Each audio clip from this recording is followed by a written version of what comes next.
The shield wall began to flicker like a faulty neon sign, announcing the universe's worst diner, dim and intermittently ominous. Except this wasn't about bad coffee and greasy space pancakes. This was the only thing keeping the cyanide-laced atmosphere of Ethon from turning everyone into a bunch of expired meatbags. Doctor. Callan Vian, the reluctant genius, was cursing under his breath at a control panel that looked like it had been designed by a psychopath with a love for buttons. He ran a hand through his unkempt hair, which seemed to be waging its own rebellion. "Well, isn't this just a lovely cluster of cosmic excrement?" he muttered, giving the panel a thump. It responded by spitting out a sizzling sound. "Charming. Hey, Doc. You finally get that junk heap to tell you why we're all about to be breathing through our arses." That was Tasha, the resident engineer and champion of misplaced optimism. She had the kind of smile that could light up a room, assuming the room wasn't about to be vacuumed out into space. Callan turned to her with a smirk that could curdle milk. "Oh, it's simple really. The shield wall's just having an existential crisis. Probably wondering why it bothers keeping us alive when we're such a bunch of ungrateful pricks." "That bad, huh?" Tasha leaned over the panel, her fingers dancing across the controls with the grace of a caffeinated spider. "What's the damage?" "The kind that ends with us all gasping for air if we don't fix it," Callan replied, trying to ignore the growing pit in his stomach that told him this was far worse than any of them wanted to admit. The control room was a masterpiece of chaos.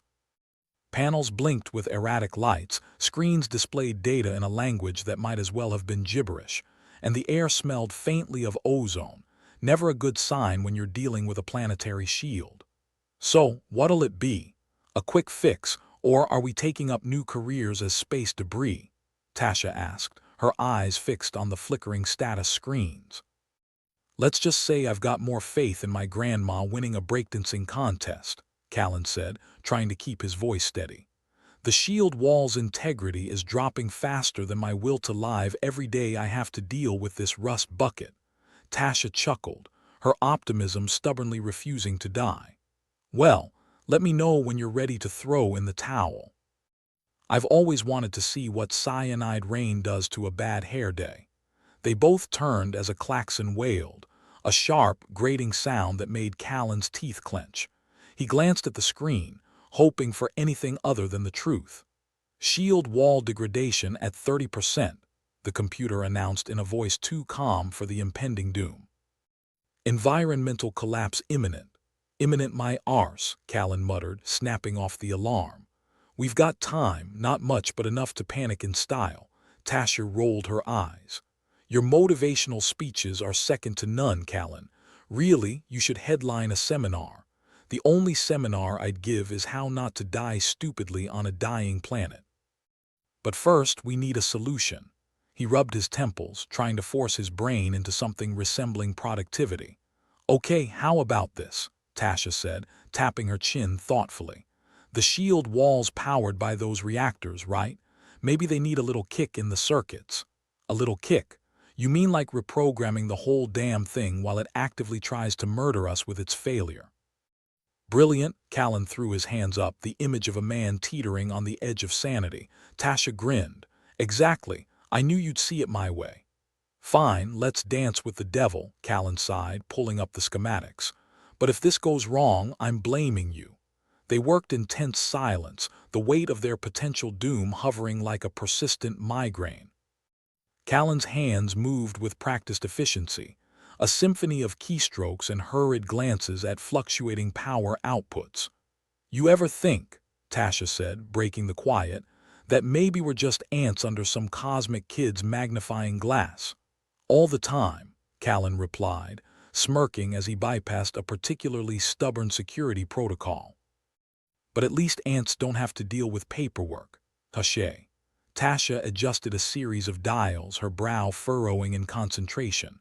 "This might just work, or it might blow up and turn us into stardust." "Either way, it's an improvement," Callan said, the sarcasm coating his words like a thick layer of oil. Finally, the last sequence fell into place with a chime of approval from the control panel. The shield wall's power reading stabilized, climbing back from the abyss like a reluctant phoenix. "Ha, take that, universe," Callan crowed, feeling the kind of relief usually reserved for narrowly avoiding a parking ticket. Tasha punched him lightly on the shoulder. "See, I told you we could do it." "Yeah, well, don't get too cocky. We've only postponed the inevitable." "That's the spirit," she said with a grin. "Let's go tell the others we're not dead yet." They left the control room, the door hissing shut behind them with a finality that felt disturbingly appropriate. They stepped into the corridor, their footsteps echoing off the metal walls like a bad soundtrack. As they made their way through the station, Callan couldn't help but think how strange it was to still be alive. "You know," he said, "if we survive this, I'm taking a vacation. Somewhere nice. Maybe a planet that doesn't try to kill me every other Tuesday." "Sounds like a plan," Tasha replied, her voice laced with that irritating optimism. "But first, let's save this one."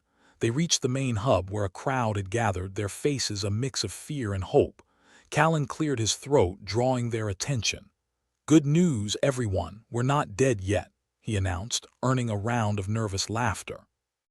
"And the bad news," someone called from the back. "The bad news is we're still stuck on this rock," Callan replied. "But hey, at least we're alive to complain about it." Tasha stepped forward, her tone more serious. "We've stabilized the shield wall, but it won't hold forever. We need to come up with a long-term solution." "Great," someone muttered. "More problems, just what we needed." "Look," Callan said, raising his hands. "I get it, this sucks, but we're humans, right? We're experts at making the best of a bad situation. Just ask anyone who's ever been to a family reunion." The joke earned a few genuine chuckles, breaking some of the tension. "So, let's get to work," Tasha added, nodding at Callan. "We've got a planet to save." As the crowd dispersed, Callan and Tasha exchanged a glance, the weight of their task pressing heavily on their shoulders. "Ready for another round of cosmic bullshittery?" Callan asked. "Always," Tasha replied, her smile refusing to waver. "Lead the way, Doc." And with that, they plunged back into the chaos, determined to hold the universe's worst diner together just a little longer. Callan Vian was halfway through a stale protein bar when the lights in the control room flickered again, casting the room into a disco of doom. He spat out a piece of the bar that tasted like recycled cardboard, which it probably was. "Figures. Can't even get a decent snack without the universe playing cosmic roulette with my life." Tasha, still riding the high of their temporary success, turned to him with an amused look. "What's wrong, Doc? Protein bar got your tongue." "Just contemplating the many ways in which this day can go belly up," Callan replied, glancing at the control panel. It had the aesthetic charm of a junkyard explosion. First, the shield wall, now this culinary disaster. "Well, if it's any consolation, I heard we've got a shipment of better rations coming in," Tasha said, trying to sound hopeful. "Might even have some real chocolate." "Chocolate. Now that's a motivation to save this cursed rock," Callan remarked dryly, wiping his hands on his trousers. "But let's not count our cocoa beans before they hatch." Just then, a message flashed across the main screen, summoning him to the conference room. "Looks like the universe demands my presence elsewhere," Callan said, rolling his eyes. "You handle things here, Tasha. Try not to let the place blow up." "Count on me," Tasha replied with a mock salute. Callan made his way through the narrow corridors of the station, each step accompanied by the hum of machinery that sounded ominously off-key. It was like the station itself was trying to sing its swan song, a cacophony of failing systems and stressed metal. He entered the conference room to find his team assembled, their faces reflecting varying shades of concern. Lyra Knox, the pragmatic engineer with zero tolerance for bullshit, was tapping her fingers impatiently on the table. She had short, no-nonsense hair and an expression that suggested she'd rather be wrestling a reactor core than dealing with people. Across from her sat Thierry Lorne, the idealistic biologist who was convinced that life, in all its forms, deserved a chance. His glasses perched precariously on his nose, and he was scribbling in a notebook as if the answer to all their problems might just manifest if he wrote enough words. "Ah, the gang's all here," Callan announced, flopping into a chair. Ready to brainstorm our way out of this planetary death trap. More like brainstorm our way into another headache, Lyra quipped, not looking up from her tapping. What's the latest on the shield wall? We've temporarily patched it, Callan replied. But it's like using a band-aid on a gut wound. It won't hold forever. Tiro looked up, his eyes wide with a mix of hope and desperation. There must be something we can do to stabilize it long-term. Maybe recalibrate the atmospheric variables, or adjust the shield's frequency. Callan raised an eyebrow. Recalibrate the variables, huh? And what do we do when the shield decides it doesn't give a rat's arse about frequency adjustments and collapses anyway? Lyra snorted. The guy's got a point, Tiro. These systems are held together by duct tape and sheer willpower. Exactly, Callan said. And I'm fresh out of both. Tiro sighed, his enthusiasm dampened but not extinguished. Well, it's worth looking into. We can't just give up. Callan leaned back in his chair. Trust me, giving up isn't an option, but we need something practical. Something that doesn't rely on wishful thinking. Speaking of practical, Lyra said, her fingers finally stilling, what about those reactors? Could we reroute power to boost the shield's resilience? Give it a bit more punch. Callan considered it. It's a possibility, but rerouting that much power could fry every circuit on this station. And then we're back to square one except without the square. Better than sitting around twiddling our thumbs, Lyra pointed out. True, Callan admitted. But let's also brainstorm alternatives. No offense, but I'd rather not be blamed for turning this place into a giant toaster oven. Tiro nodded, scribbling more notes. We could also look into terraforming options. If we can modify the atmosphere even slightly, it might reduce the strain on the shield. Callan smirked.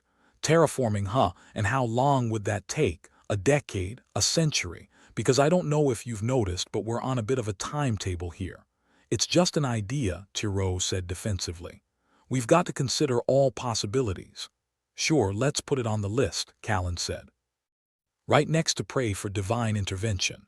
Lyra crossed her arms. So, what's our next move, fearless leader? Callan sighed, feeling the weight of their predicament pressing down harder than ever. We split into teams. Lyra, you and your crew focus on the reactor reroute. See if you can make it work without incinerating us all. Lyra nodded, already mentally assembling her team. Got it. We'll give those reactors a kick they won't forget. Tiro, Callan continued, you explore the terraforming angle but keep it realistic. We need solutions in days, not decades. Understood, Tiro replied, his enthusiasm returning. I'll start with atmospheric composition and see what we can tweak. And me, Callan thought out loud, I'll juggle both projects and pray the cosmos doesn't have it in for us. The team dispersed, leaving Callan alone with his thoughts. He rubbed his temples, trying to scrape together enough mental energy to keep functioning.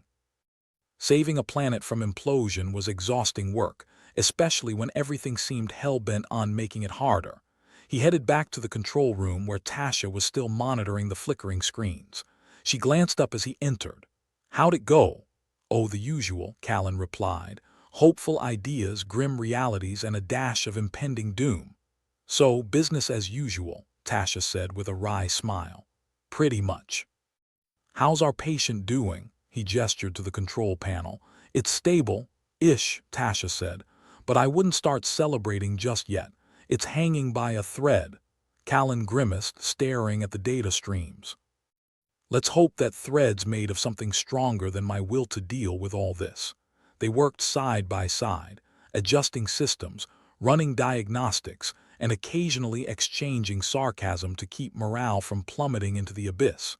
Every minute that ticked by felt like a small victory against an indifferent universe. Hours later, a message from Lyra popped up on Callan's communicator. We've got a plan. Meet us in the reactor bay. Callan and Tasha exchanged a look. Guess it's time to see if this place can handle a little more insanity, he said. You mean a lot more, Tasha corrected. They made their way to the reactor bay, a cavernous space filled with humming machinery and a distinct smell of burnt ozone. Lyra was already there, adjusting her toolkit with the precision of a surgeon prepping for an operation. "Welcome to the heart of chaos," Lyra greeted them. "We think we can reroute power without melting the circuits." "Think or no?" Callan asked, eyeing the reactors warily. "More like confidently hoping," Lyra admitted. "But we've double-checked everything. Worst case, we just blow a few fuses." "Great, because I was really looking forward to replacing those," Callan said, sarcasm dripping from his words. "Hey, you wanted solutions, and this is the best we've got," Lyra said, her tone challenging. Tasha chimed in. "If it works, it could buy us enough time to come up with a real fix." Callan rubbed his chin, considering their options. "All right, let's do it. But if anything starts sparking, everyone runs for cover." "Deal," Lyra said, already moving into position. The team got to work, rerouting circuits, adjusting power flows, and monitoring every blip and beep the reactors emitted. It was a tense operation, every moment fraught with the possibility of catastrophic failure. Callan stood by, overseeing the process and ready to intervene at a moment's notice. He couldn't help but feel a flicker of hope, however dim, that they might actually pull this off. Suddenly, Thiro's voice crackled over the intercom. "Callan, you there?" "Yeah, what's up?" Callan replied, not taking his eyes off the reactor. "We've got something on the atmospheric front," Thiro said, sounding excited. Callan exchanged a glance with Tasha. "Hold that thought, Thiro. We're in the middle of a potential meltdown here." "Understood. I'll hold the line," Thiro said, sounding slightly deflated. The tension in the reactor bay was palpable as Lyra and her team completed the final adjustments. Callan watched the power readings, his heart racing as he waited for the inevitable. "All right, here goes nothing," Lyra said, flipping the switch with a flourish that matched her bravado. The reactors hummed ominously, the lights flickered, and for a brief, terrifying moment, Callan thought they'd made a fatal error. But then the system stabilized, the power levels evening out like a miracle on the brink of disaster. "Holy shit, it worked," Tasha breathed, her relief palpable. Callan let out a breath he hadn't realized he was holding. "Damn, remind me to buy you all a drink if we make it out of this mess." Lyra grinned, wiping her forehead. "I'll hold you to that, Doc. Now, let's see what our resident biologist has cooked up," Callan said, motioning for the others to follow him back to the control room. Thiro was waiting for them, a hopeful gleam in his eyes. "I think we can tweak the atmospheric filters to lighten the load on the shield. It's not much, but it might help." Callan nodded. "Do it. Every little bit counts." As Thiro went to work, Callan took a moment to breathe, his mind racing with the possibilities. They had managed to stave off disaster for now, but the clock was still ticking. And somewhere in the depths of the universe, he was sure the cosmos was watching with a smirk, waiting to see just how much more they could handle. "All right," Callan said, steeling himself for the challenges ahead. "Let's keep this momentum going. We might just stand a chance after all." The team nodded, sharing a collective determination to fight against the odds stacked like a house of cards in a hurricane. They were still alive, still in the game, and that was enough for now. As Callan stared at the flickering lights of the control panel, he couldn't help but smile. It was a small, defiant smile, the kind you flash at the universe when you're too stubborn to quit, even when everything else is falling apart. "All right, universe," he muttered under his breath. "Bring it on." Callan stood in the humming control room, staring at the flickering lights like a gambler watching a roulette wheel, wondering if the universe would bankrupt him of patience before he could cash in on any shred of luck. The atmosphere was so tense it could have snapped like a rubber band stretched too thin. Tasha was beside him, doing her best impression of someone who didn't feel like the station was seconds away from exploding. "You think we'll manage to keep her up?" she asked, nodding towards the beleaguered control panel, which, judging by its sound, had a death rattle that would make even a banshee wince. "Depends on your definition of up," Callan replied, rubbing the bridge of his nose. "If not being vaporized is your metric, then maybe." Thiro piped over the intercom, his voice crackling with a not-so-subtle hint of desperation. "Callan, you there? I think I've got something that might help." "Always a pleasure, Thiro," Callan said dryly. "What's the latest miracle you're peddling?" Not exactly a miracle, Thierry said, though his voice betrayed a spark of optimism. More like alternative science, Callan snorted. Great, because what we need right now is a good dose of alternative. Lyra, wiping a smudge of grease from her forehead as she entered the room, overheard Thierry's pitch. Alternative science. Sounds like the kind of pseudoscience that gets you booted from respectable circles and lands you straight into the kind of company we're keeping. Or it just might save our collective asses, Callan added, leaning back in his chair, the metal creaking ominously under his weight. All right, Thierry, he continued, adopting the tone of a man resigned to his fate, what's this grand idea of yours? Thierry's voice came through clearer now, a scientist on the edge of revelation or ruin. Cloning. We use advanced cloning tech to create life forms that can naturally adapt to Ethon's atmosphere. Less strain on the shield, more breathing room for us. Tasha let out a low whistle. Cloning, huh? I knew the ultimate solution was going to be weird, but I didn't expect us to go full Frankenstein. Callan arched an eyebrow. And what happens if your new species decides they like the place better without us? Ever heard of unintended consequences? Thierry, undeterred, was not giving up without a fight. I know it sounds risky, but it's a calculated risk. I've run the numbers. Callan shook his head, as if trying to dislodge the absurdity of the conversation. Thierry, you do realize how many sci-fi horror movies start exactly like this, right? Lyra chimed in, arms crossed and eyes narrowed. And what about the ethical implications? We start playing God and we might end up regretting it. Or worse, having to babysit a bunch of hyper-evolved cousins. Thierry seemed ready for this, his voice firm. I get it, but we're already in a situation where traditional solutions aren't cutting it. We need something radical and fast. Callan considered this, the weight of the decision bearing down like a planet-sized anvil.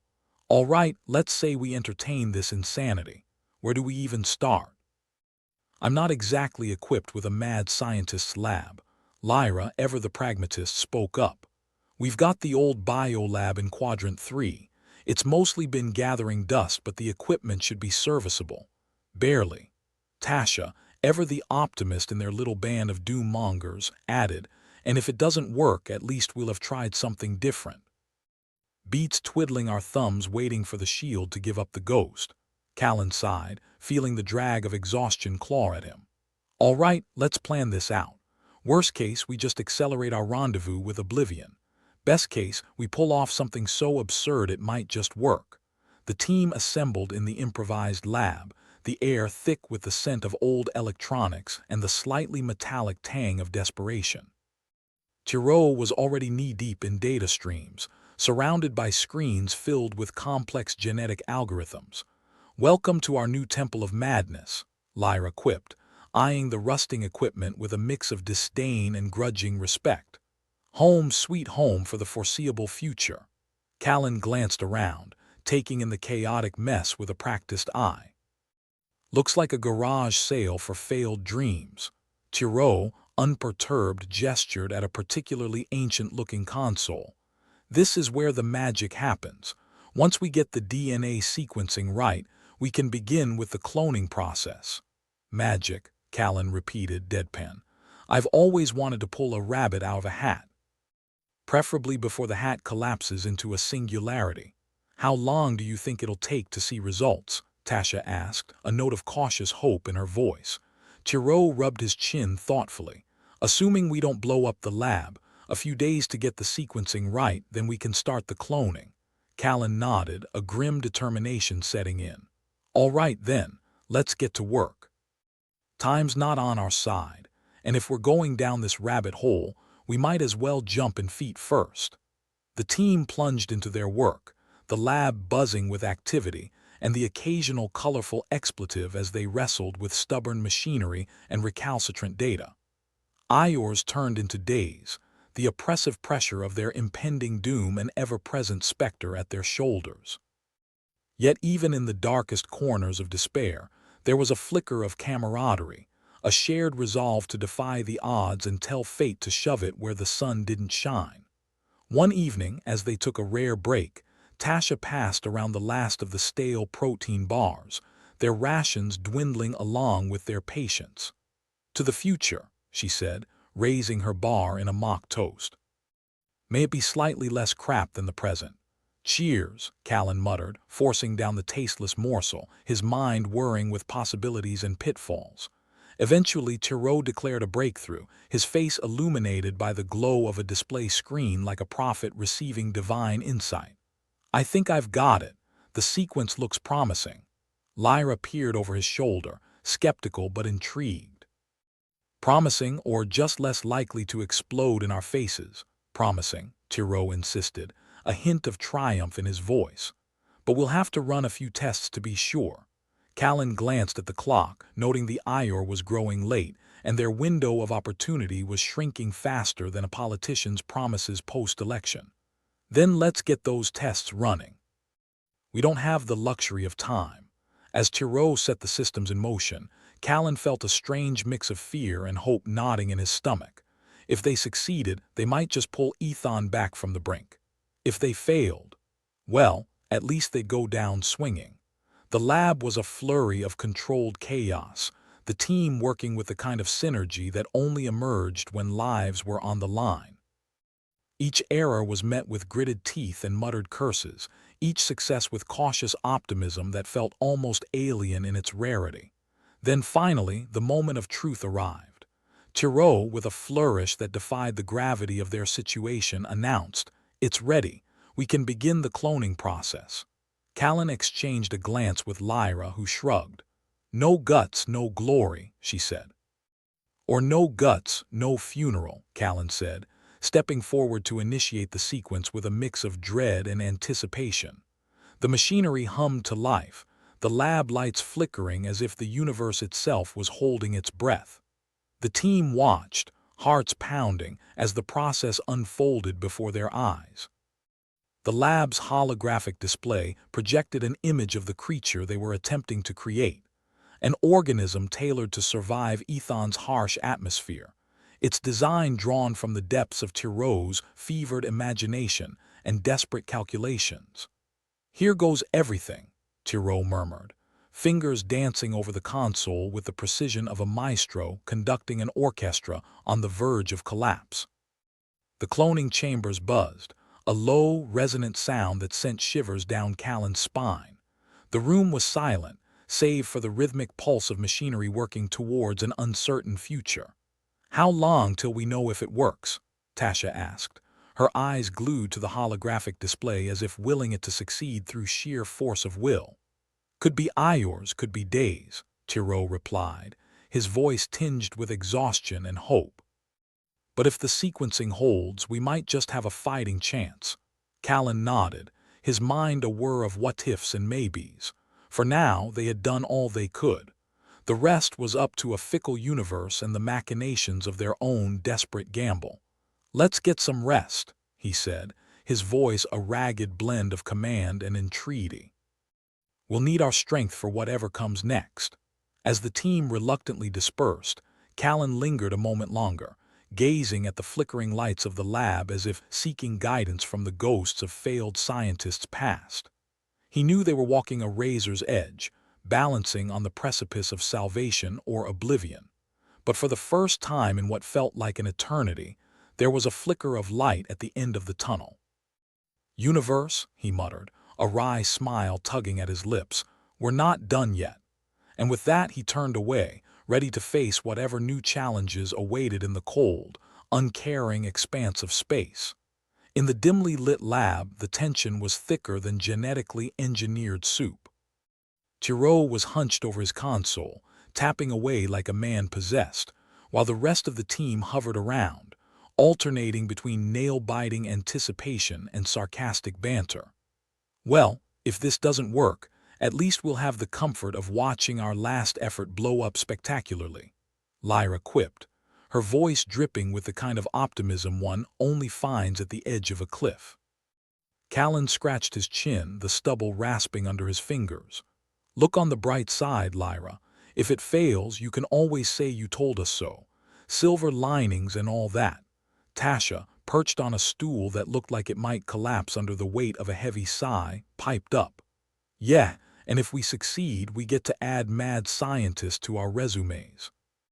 That's always a conversation starter.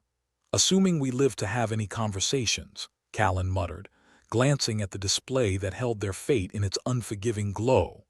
The image of their potential savior, a new breed of creature, designed to thrive where nothing human could, was both awe-inspiring and terrifying.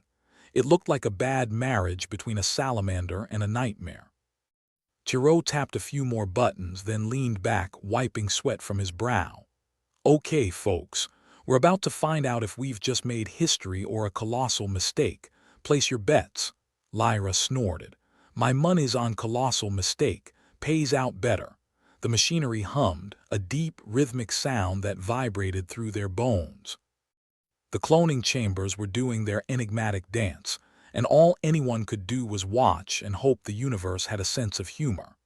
Hours ticked by, the lab a symphony of beeps and whirs, with interspersed curses from Lyra as she wrestled with a particularly cantankerous piece of equipment. Finally, the chamber door hissed open, releasing a cloud of vapor that billowed out like a magician's reveal. What do we have? Callan asked, stepping forward as the mist cleared. Tiro squinted at the shape emerging from the fog. Looks like it's alive and not trying to kill us, so that's a plus. The creature was small, no bigger than a rabbit, with smooth skin that glistened under the lab lights. It blinked large, curious eyes at its creators, its gaze somehow more intelligent than they'd expected. Well, it's adorable in a might-eat-your-face kind of way, Tasha observed, leaning in for a closer look. Do we keep it, or does it go straight to the incinerator if it starts getting ideas? Callan was about to respond when the creature let out a soft, warbling sound that was disturbingly close to a question. It tilted its head, watching them with an unsettling awareness. Did it just ask us something? Lyra asked, skeptical as ever but more than a little intrigued. Tiro nodded, eyes wide. I think it might be trying to communicate. This is unexpected. Callan felt a chill that had nothing to do with the lab's temperature.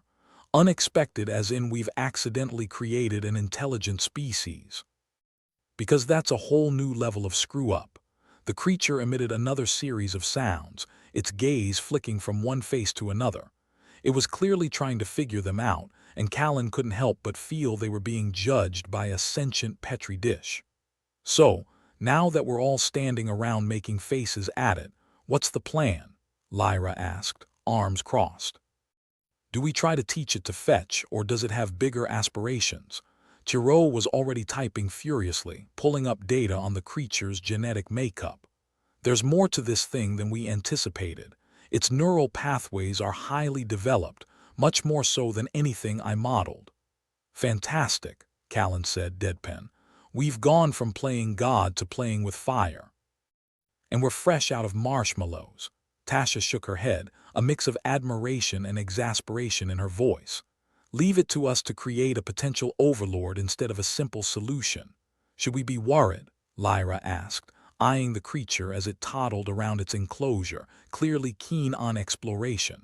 Tiro shrugged, his expression resigned. I'd be more worried if we weren't on a deadline with the shield wall. At least this gives us options. My favorite, Callan said dryly. Options that could end the world or save it, always a fun toss-up. The creature continued to observe them, and Callan could almost see the cogs turning behind its eyes. It was unsettling but also fascinating, an enigma wrapped in a potential disaster. All right, Callan said, clapping his hands together, let's focus. We still have a shield wall on life support. Tiro, can this little marvel of science help us breathe easier on Ethon? Tiro nodded slowly, already immersed in another set of calculations. Potentially. If we can understand its physiology better, we might be able to use it to bolster the shield's efficiency. And let's not forget the existential crisis waiting in the wings if it's sentient, Tasha added. Does it get a say in being our savior? Details, Lyra said with a dismissive wave. We're not exactly in a position to hold a referendum. The creature, still watching them, warbled again, this time with a note of impatience that was impossible to miss. Callan could almost imagine it saying, Hurry up with your moral dilemmas. I've got worlds to conquer. All right, let's gear up for the next phase, Callan said. Tiro, get all the data you can from our little prodigy here. The rest of us, let's make sure this isn't all for nothing. As the team dispersed to their respective tasks, Callan lingered, staring into the creature's eyes. For a moment, he felt a connection, a shared understanding of being thrust into a world that didn't make sense and trying to navigate it anyway. Hey, no pressure, he murmured to it, but you might be our last best hope. No big deal, right? The creature seemed to nod, or maybe that was just Callan's imagination playing tricks on him in the dim, throbbing light of the lab. With a final glance at the creature that might hold the key to their survival, Callan turned and walked away, his mind already spinning with plans and contingencies. He knew the universe didn't care about his intentions, but that wouldn't stop him from trying. After all, nothing ventured, nothing left to lose. The control room was a disaster in the making, humming with the kind of frantic energy that usually preceded a cataclysm. The lights flickered like they were practicing for a disco class in hell, and the omnipresent drone of failing machinery was doing nothing for Callan Vian's nerves. He leaned against the control panel, which was making noises that suggested it was about to give up and join the choir invisible.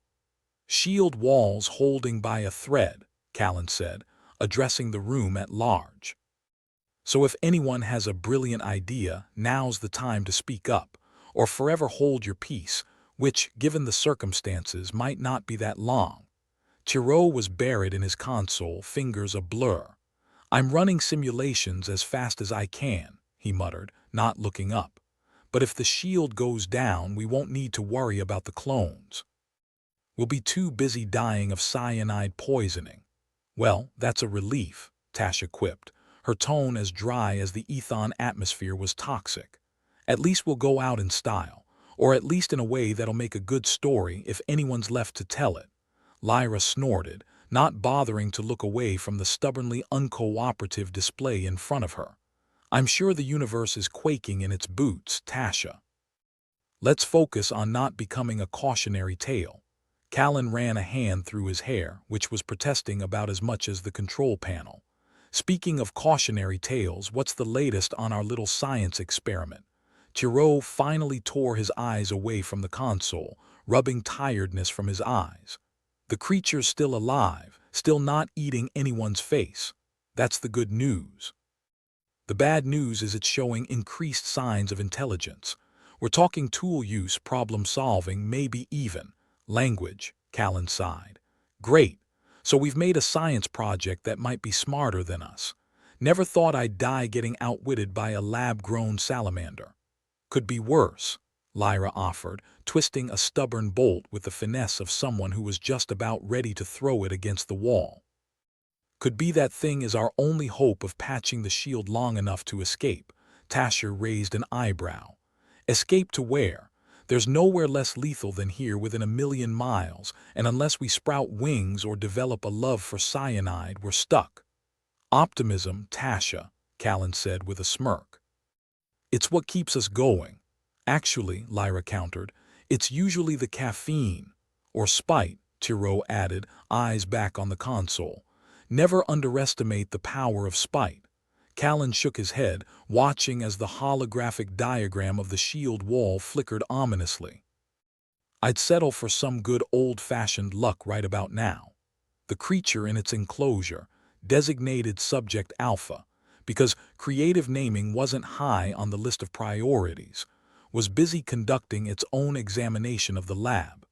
It held a stylus in its dexterous little claws, poking and prodding at the various instruments like a child on a sugar high in a candy store. It's learning, Tiro said, a note of awe creeping into his voice. This thing might actually be capable of helping us. Yeah, or it could just be planning how to hijack the station and rule us all, Lyra said, not entirely joking. Callan leaned closer, peering at the creature. It paused, turning its large, expressive eyes on him, and for a moment Callan could swear it was really seeing him. Not just as a biological anomaly or a creator, but as something to be understood, Okay, let's assume it wants to help, Callan said, more to himself than anyone else. How do we convince it to save our sorry hides? Bribery, Tasha suggested. We could offer it. What? Freedom, its own corner office. Or maybe just not dissecting it for parts, Lyra said. That's usually a solid incentive. Tiro chuckled, but the sound held no humor. We're not exactly overflowing with bargaining chips here. The creature warbled, a series of notes that seemed almost musical. If it understood their predicament, it was doing a fine job of keeping its poker face intact. Or maybe it was just waiting patiently for them to stop squabbling and start making sense. All right, Callan said, straightening up. Let's work with what we've got. Tiro, see if you can establish some sort of communication. Regardless of its plans for world domination, we need that thing on our side. Tiro nodded, already swiping through data on his console. I'll see what I can do, but we're essentially trying to teach a newborn quantum physics. It's going to take more than a few magic tricks. No pressure, Callan replied, giving him a half-smile. Just the fate of our entire operation. The room fell quiet as they all turned their focus back to the task at hand. The shield wall was a ticking time bomb, and they were the unfortunate souls tasked with defusing it. Callan rubbed his temples, wishing for the millionth time that he had taken that consultancy job back on Earth, where an existential crisis was defined by a broken coffee machine, not impending doom.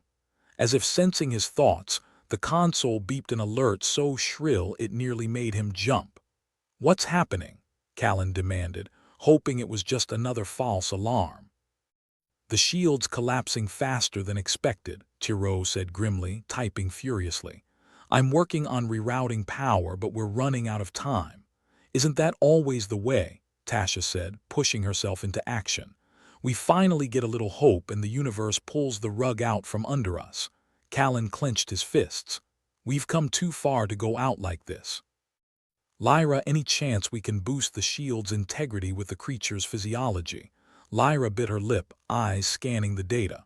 "It's a long shot, but if we can replicate its resistance to the atmosphere on a larger scale, it might buy us some time." "Then let's do it," Callan ordered.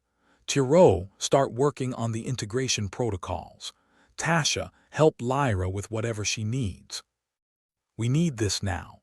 As the team leapt into action, Callan felt a strange mix of fear and determination. The shield wall was on the brink, but so were they. If they made it through, it'd be a testament to human stubbornness, and maybe a little help from their accidental laboratory savior. The creature watched them with interest, as if recognizing this was a crucial moment. Maybe it understood more than they realized, or maybe it was just curious. Either way, Callan had a feeling this small, unexpected ally would play a large role in deciding their fate. "All right," Callan said, a grim smile on his face as he turned back to his own console. "Time to see if we're smart enough to survive our own genius." Minutes stretched into an eternity as fingers flew over keyboards, calculations rolled like dice, and prayers were muttered under breaths. The shield's structural integrity hovered on the edge of a precipice, much like their nerves. Tiro was grimacing at his screen, eyes bloodshot from too many hours of staring at pixels. "Rerouted power. It'll hold for now." "For how long is anyone's guess?"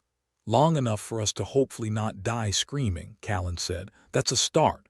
Tasha let out a relieved sigh, though her expression remained tense. "And if we fail, well, at least we gave it a hell of a shot." Lyra, busy with her own tasks, chimed in without lifting her gaze. "That's the spirit, Tasha. If only there was a medal for staring catastrophe in the face without blinking." "Hey," Tiro said suddenly, eyes fixed on the creature, which was now moving with purpose around its enclosure. "It's doing something." The creature approached a console, small hands deftly tapping at the screen in a manner that suggested it wasn't just mimicking their actions. It was interacting and maybe even understanding. "Is it helping?" Callan asked, incredulous. "Did we just get bailed out by a lab experiment?" "Wouldn't be the first time," Tira said with a tight grin. "Though usually they're a bit more human." Everyone watched, holding their breath as the creature continued its work. The room was silent save for the rhythmic clicking of buttons being pressed by an unexpected savior. Finally, Tiro spoke, his voice a mix of disbelief and elation. "I think it's stabilizing the shield's frequency. It's actually doing it." Lyra let out a breath. "Well, there goes my theory that this was all just a cosmic joke." "No kidding," Callan said, allowing himself a rare moment of hope. "Looks like we've got a fighting chance after all." The creature finished its task, then turned to them, its expression unreadable but somehow knowing. It warbled softly as if to say, "You're welcome." Callan moved closer to the enclosure, meeting its gaze. "Thank you," he said sincerely. "Whatever you are, whoever you are, thank you." Tasha smirked, her tension morphing into relief. "Guess we owe it a drink." "Or, whatever it drinks." "If we survive this," Callan said, "I'll find it a whole bar." The room fell into a moment of calm, the crisis averted for now. Callan knew they still had a long way to go, but this was a win. A small, improbable win courtesy of their unintentional ally. "We've got to keep pushing," Callan said, rallying them. "This isn't over until we've got a stable shield and a way off this rock if things go south." "Agreed," Lyra replied, already back to her work. "Let's not waste this miracle." As the team once more dove into their respective tasks, Callan caught the creature's eye again. It blinked at him, a solemn understanding passing between them. They were in this together now, for better or worse. Callan turned back to the control panel, determination burning in his chest. Whatever happened next, he knew they'd face it head-on, with or without the universe's approval. And with a little luck, and maybe some help from a pint-sized genius, they just might come out on top. Dr. Callan Vian rubbed his temples, sitting amid a symphony of metallic groans and the occasional spark flying off the control panel like a drunken firework display. "This place is falling apart faster than my patience." Lyra Knox, wrist deep in wires, shot him a look that could melt tungsten. "I'd offer you a new panel, but it's not like we have a spare lying around under the floorboards. Right? Because we packed this tin can like a survivalist's fever dream," Callan muttered. "Rations, check. Air filters, check. Spare parts for life-saving equipment. Nah, who needs those?" Tasha, sitting cross-legged on a console like a sarcastic Buddha, offered a smirk. "I'm sure the budget committee had a valid reason. Like, screw those guys, it'll be fine." Callan winced at a particularly loud pop from the machinery. "If we don't fix this, we'll be the first team to suffocate on a planet with too much atmosphere." "Look on the bright side," Tiro interjected, his eyes darting between his console and the creature's enclosure. "We might just set a record for the shortest-lived planetary colonization." The lab was alive with the low hum of failing systems and the high-pitched beeps of hope slipping through the cracks. Subject Alpha, their pint-sized savior, was busy doodling equations that would make Einstein weep on a nearby screen, oblivious to the chaos surrounding it. "It's like it's writing a thesis on how not to die," Callan said, watching the creature's antics with a mix of awe and envy. Tiro glanced over, a wry grin on his face. "Maybe it should have been the one in charge. At least it's doing something productive." The creature paused, looking up from its work to give them a glance that was either deep contemplation or a challenge to a staring contest. Either way, Callan had seen less focused interns. "So what's the plan, fearless leader?" Tasha asked, stretching her arms above her head. "Do we just hope these little guys can MacGyver us out of here, or do we try something slightly less suicidal?"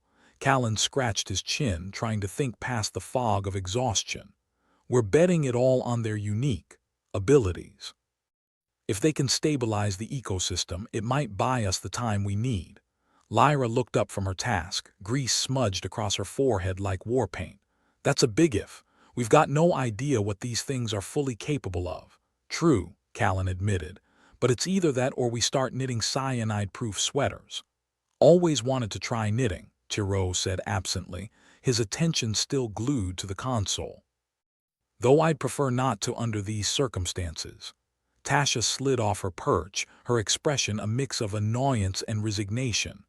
"All right, let's play ball with the little geniuses. What's next, Callan?"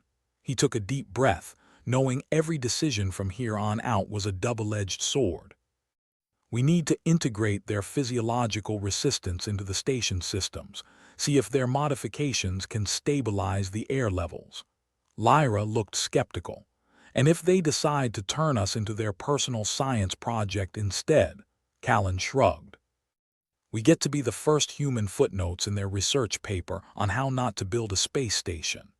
The team moved with the kind of weary determination that only came from knowing failure was not just an option, but a very likely outcome. Tiro and Lyra worked to connect the creature's data with the station's systems, while Tasha kept a wary eye on the shield readouts. "Okay, Subject Alpha, show us what you've got," Callan murmured, as much a prayer as a command. The creature, seemingly sensing the spotlight, resumed its rapid calculations. Its small hands danced over the controls, each motion precise and deliberate. Callan could only watch, hoping that whatever instinct or intelligence drove it would be enough. Minutes dragged by, each second echoing with the dull thud of his heart. Then the console pinged, a soft, hopeful sound like a bell in a storm. "Air levels are stabilizing," Tiro announced, disbelief evident in his voice. "I don't know how, but it's working." Lyra exhaled a breath she'd been holding for what felt like hours. "Guess we won't need those sweaters after all." Callan allowed himself a brief smile, the first in what felt like an eternity. "Looks like we've got a temporary reprieve. Let's not waste it," the creature warbled, a sound that almost seemed like satisfaction. Callan nodded at it, acknowledging a partnership neither of them had anticipated but both were beginning to accept. Tasha clapped Callan on the shoulder. "Well, if nothing else, this'll make one hell of a memoir. How I was outsmarted by a test tube baby." He chuckled softly, the sound startling in the tense silence. "One for the history books, for sure."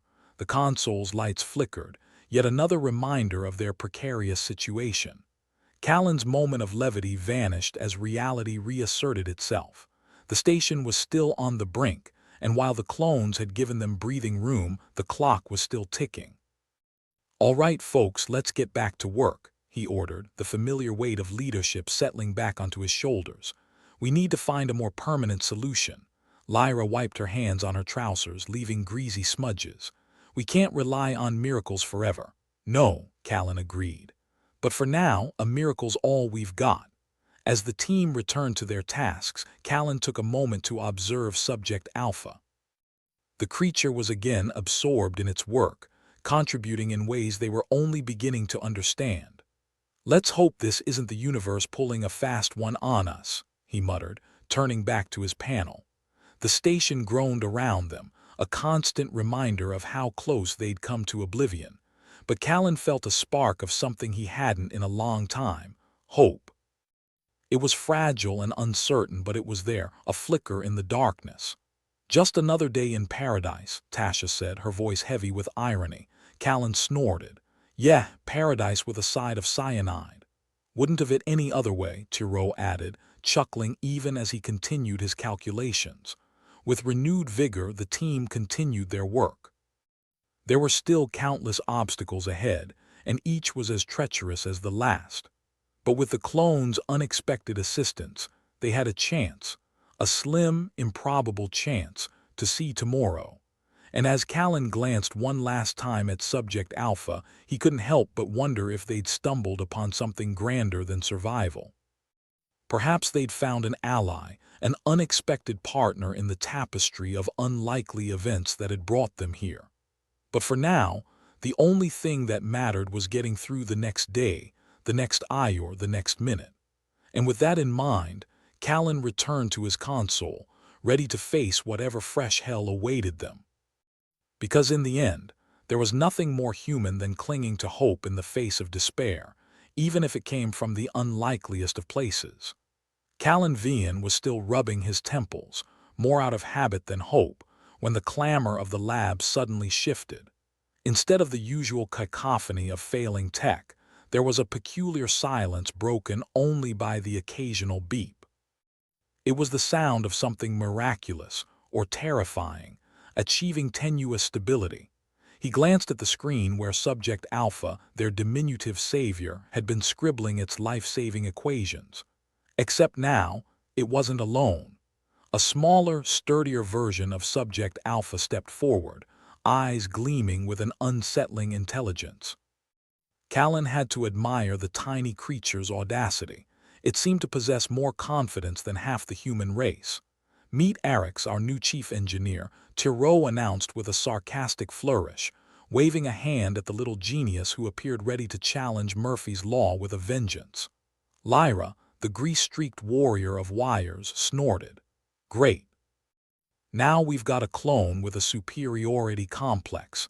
Arix just stared, unblinking, as if trying to decide whether the humans were worth the effort.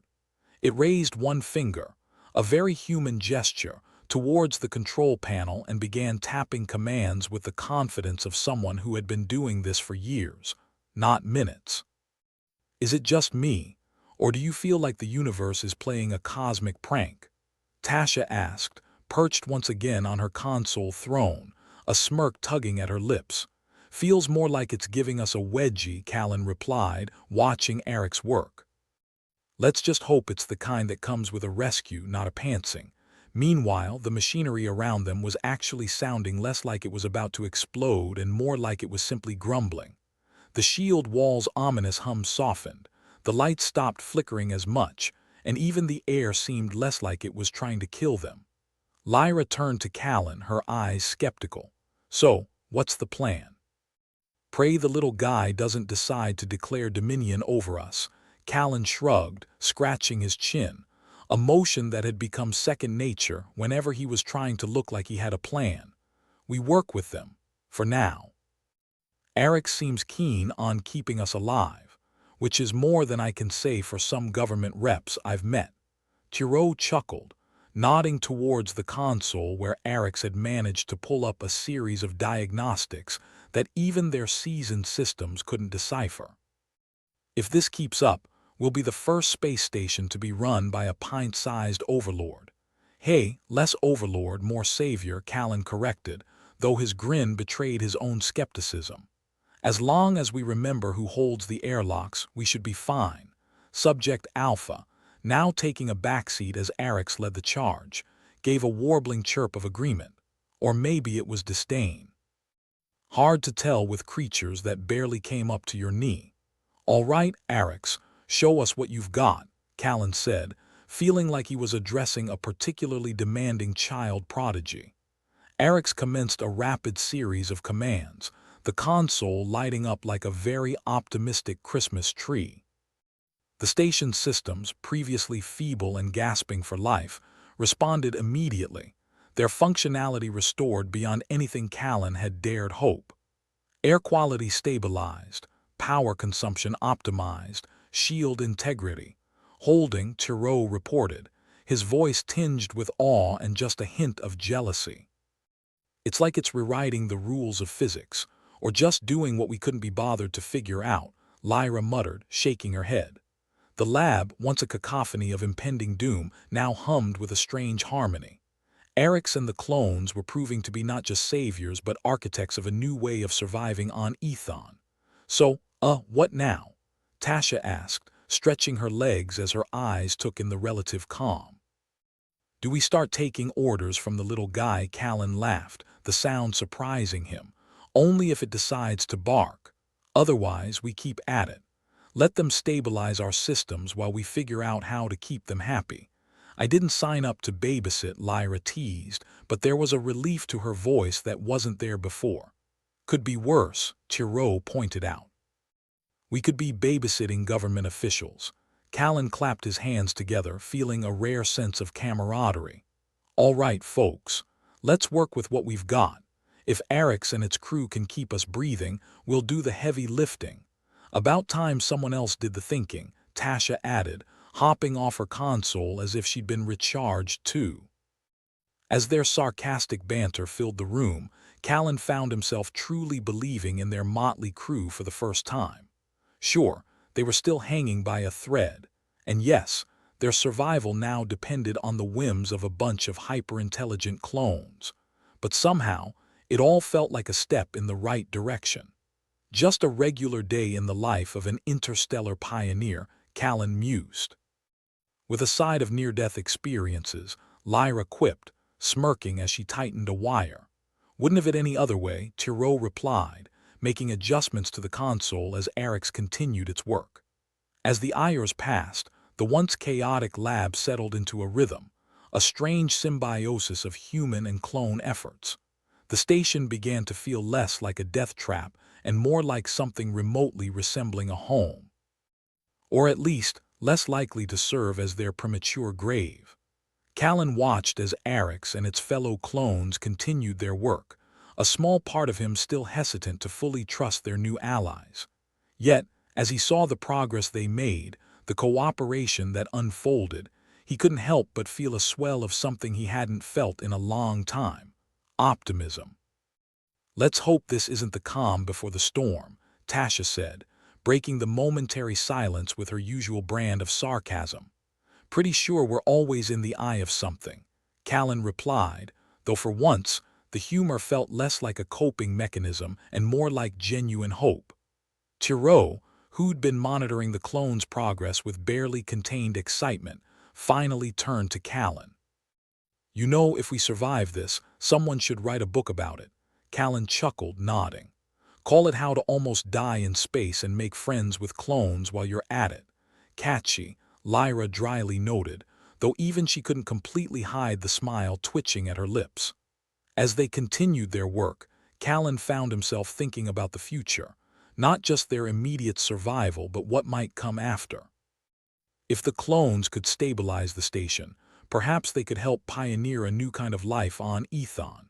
It was a daunting thought, but one with promise. And as the station's systems continued to hum along under Arix's capable guidance, Callan allowed himself a moment to dream. Because, for the first time since they'd arrived on this hellish rock, it felt like they might actually have one. "All right, let's get back to it," he said, clapping his hands once more. "We've got a lot to do, and I'd rather not find out if cyanide tastes as bad as it sounds." With renewed determination, the team returned to their tasks, their banter a steady undercurrent to the work at hand. They'd survived the impossible, and now, with unexpected allies, they had a chance to build something new. And as Arix continued to work, Callan couldn't shake the feeling that perhaps, just perhaps, they were closer to the beginning of something extraordinary rather than the end. "Here's to surviving another day," Tasha toasted, raising an imaginary glass. "To survival," Callan echoed, feeling the weight of the unknown lift just a little. As the lab buzzed with activity, the team worked side by side with their clone companions, a strange alliance forged in the crucible of necessity. They were far from safe, but for the first time they weren't alone. And as Callan glanced at Arix, busy ensuring their continued existence, he couldn't help but wonder if their pint-sized saviors were indeed the key to not just surviving Ethon, but thriving. "Let's make history, folks," he said, feeling the words like a challenge and a promise. Because in the end, there was nothing more human than finding hope in the unlikeliest of places, and maybe, just maybe, rewriting the rules of survival along the way. The control room was finally quiet for once, but not the peaceful kind of quiet. More like the eerie calm before a cosmic storm. If cosmic storms wore tiny hats and tapped away at control panels with the fervor of a caffeine-addled scourge. Arix had become a permanent resident on Callan's mental list of things to worry about, right between how to avoid death by cyanide and the inevitable awkward interspecies HR problem. Tasha, back in her console-spinning glory, looked over at Callan with a smirk. "Well, boss, what's our next trick?" "Volunteer for a reality show about how to survive on a death rock. I was thinking more along the lines of a cooking show," Callan replied, leaning back in his chair. "How to make soup out of your last rations and regret." Lyra, elbows deep in a tangle of wires that could have been anything from a power source to her latest attempt at modern art, snorted. "Great. Maybe Arix can whip up a side dish of not dying." "You joke, but I'd pay for not dying right now," Tiro chimed in, hands darting over the console as though he were trying to swat invisible flies. Plus, I hear not dying is low in calories. Real diet-friendly, Callan sighed, rubbing his temple. We've got the clones stabilizing our systems, but we need to look beyond just keeping our heads above the proverbial sludge. We're talking long-term cohabitation now. Ah, yes, nothing like pondering the philosophical implications of creating life to make you wish you were dead, Tasha quipped, spinning her chair like she was auditioning for Cirque du Soleil in zero gravity. Arix was still at work, its small hands flying over the controls with a precision that was both comforting and slightly disturbing. It was like watching a child prodigy solve a Rubik's Cube while you fumbled with a TV remote. So these little guys, Tiro started, gesturing towards the clones who were milling about. What do we do with them if they decide they want more than just running our life support? We do what every great civilization has done before us, Callan said, adopting his best sage-like tone. We negotiate, placate, and if that fails, we give them shiny distractions. Or we could just teach them the joys of bureaucracy.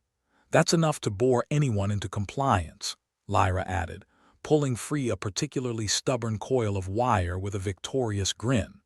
The idea of coexisting with these clones wasn't just a logistical nightmare. It was a philosophical head-scratcher of epic proportions.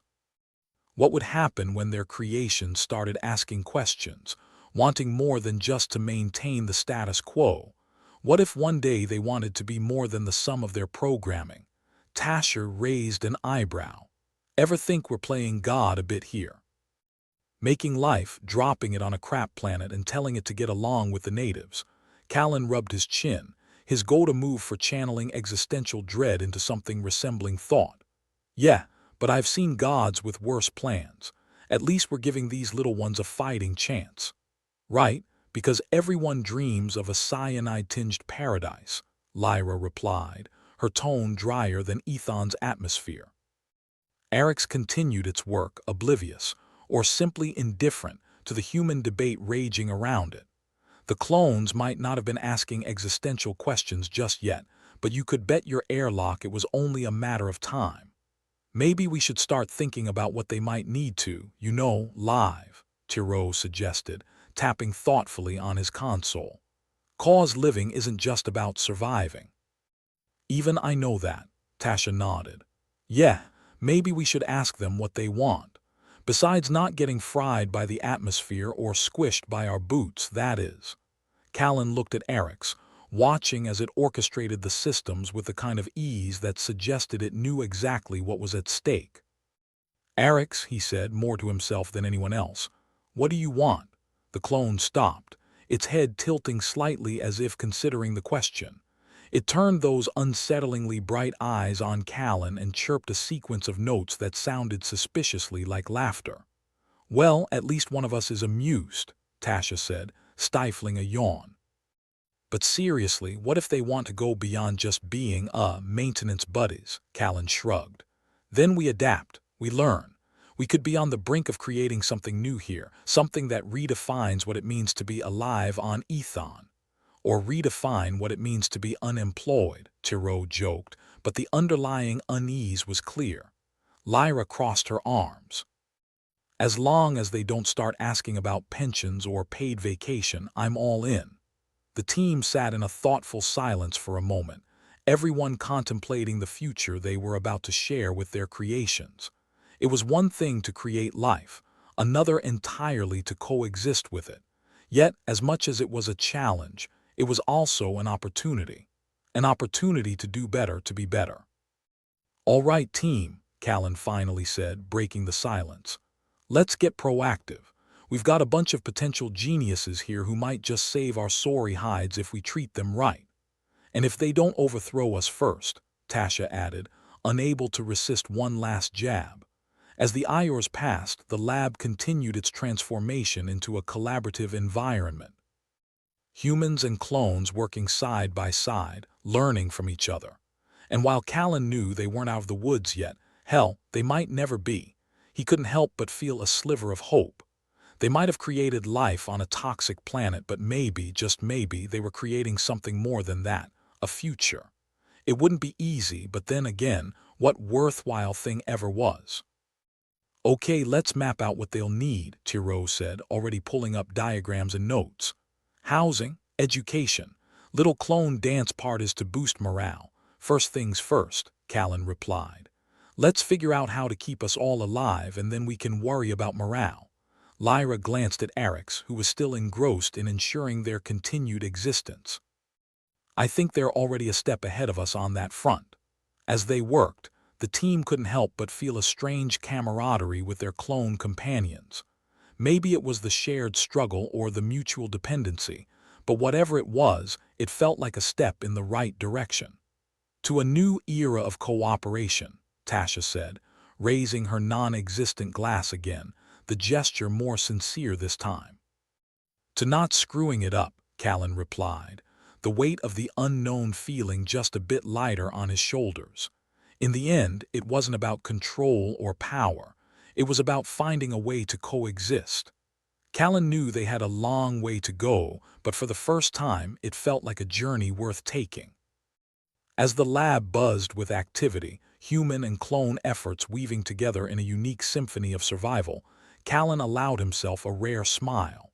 They had a chance to build something new on Ethon, something that transcended fear and uncertainty. Here's to making history, he said, feeling the words resonate through the lab, a challenge and a promise to the universe. Because in the end, it wasn't just about surviving. It was about creating a future that was worth living. And for Callan and his team, that was the greatest adventure of all. As the lab settled into a rhythm, the team realized they weren't just writing a new chapter in humanity's story. They were starting a whole new book, one filled with unknowns, challenges, and the potential for greatness. All right, everyone, let's get back to it, Callan said with renewed determination. We've got a lot to do and not much time to do it in. With a collective nod, the team returned to their work, their shared purpose as tangible as the air they breathed. They might not have all the answers, but for the first time they had hope. And sometimes, in the vast, indifferent expanse of space, hope was the only thing that mattered.